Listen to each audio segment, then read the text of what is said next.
Hello everyone, my name is Chris and welcome to my all radio signals guide within Fallout 3. Within the game there are 9 different unique coded radio signals the player can activate via a radio tower, not including the down Chinese pilot signal. Following the signals will lead you to a shelter or hideout with some loot you can gather within. After you find the hideout you can turn off the ham radios to stop the player receiving its respective signal. As always, there are timestamps in the description if you wish to skip to a particular radio signal, but without further ado let's get into the video.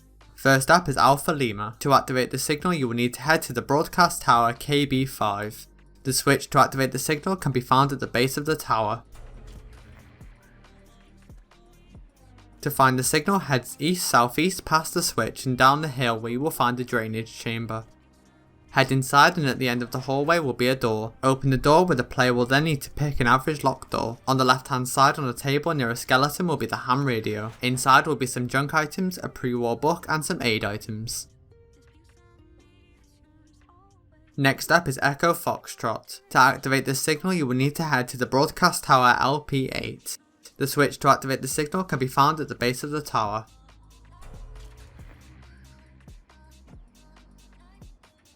To find the signal, head east from the tower and head down the cliff. Near the cliff face will be the entrance to a sealed cistern. Head inside and at the end of the hallway will be a table with the radio on top. Inside the hideout will be a lot of food items as well as an easy locked safe with some randomized loot inside. Next up is Kilo Bravo. To activate this signal you will need to head to the WKML broadcast station. The switch to activate the signal can be found inside the main building. Head into the building and on the right hand side on the wall will be the switch. To find the signal, head south from the building and head down the cliff. Hidden near the face cliff will be the entrance to a sealed cistern. Head inside and in a small tunnel at the end will be the radio. Inside the shelter will be some aid items and the unique explosives bobblehead. I covered all bobblehead locations within Fallout 3 in a video which you can watch here.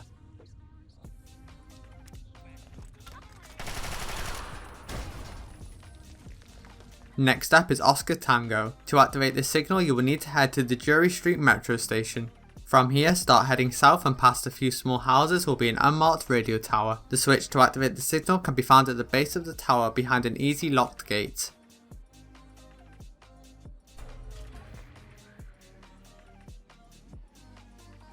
To find the signal, head north from the tower and on a path through the houses will be a manhole cover to a drainage chamber. Head into the shelter and make your way to the end of the hallway. Head through a door on the left hand side to enter a large room. Inside the room will be some scrap and crafting components. On the right hand side will be the radio and next to it will be a big book of science. Next up is Oscar-Zulu. To activate this signal you will need to head to the relay tower KXB811. The switch to activate the signal can be found at the base of the tower behind a very easy locked door. To find the signal, start heading southeast from the tower and continue until you reach a small destroyed car on the road. From here turn southwest and head down a path and on the left hand side will be an entrance to a drainage chamber.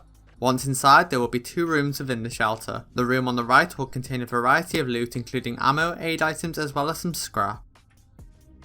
In the left hand room will be a table and on the table will be the radio.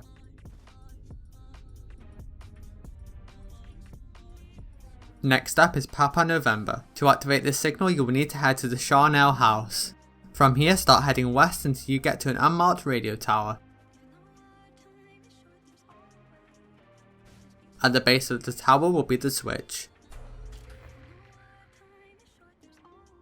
To find the signal, head north from the tower through an unlocked gate. After that head northeast and jump off a small cliff ledge. Near the rock wall will be the entrance to a drainage chamber. Head inside and in a small circular room will be some aid items and scrap littered about. On the floor next to a skeleton will be the radio. Next up is Sierra-Romeo. To activate this signal you will need to head to the broadcast tower KT8. The switch can be found at the base of the tower. To find the signal, head northeast past the switch and make your way down the cliff. Near the cliff face will be the entrance to a drainage chamber. Head inside and enter the door on the left hand side. Inside this room will be some aid items and some scrap. On a table on the left hand side of the room will be an encryption key. Pick it up and activate the terminal to open a hatch within the room. Inside the hatch will be 2 dead ghoulified Chinese spies as well as a copy of Chinese Army Spec Ops training manual as well as a mini nuke. On the table in front of the ghoul will all be the radio. Next up is Sierra Victor. To activate the signal you will need to head to Jocko's Pop and Gas. From here make your way east-southeast until you come to an unmarked radio tower. At the base of the tower will be the switch. To find the signal, head east-southeast over a broken tower, and on the right hand side will be the entrance to a drainage chamber.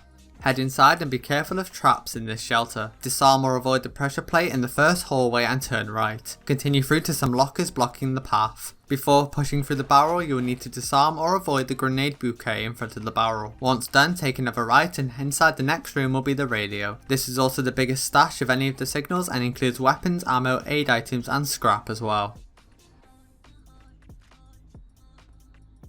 The final signal is Yankee-Bravo. To activate the signal, you will need to head to the robot repair center. From here, head south-southwest until you come to an unmarked radio tower.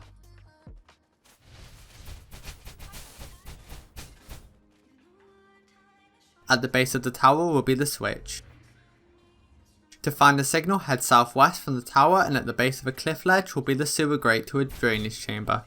Head inside and head all the way to the end of the hallway and enter the right hand room. Inside the room will be 2 leveled ghouls. Inside the room will be some ammo, a weapon and some aid items. On a metal shelf will be the radio. If you head into the left hand room, you will enter a small cave, and inside will be 3 more leveled ghouls.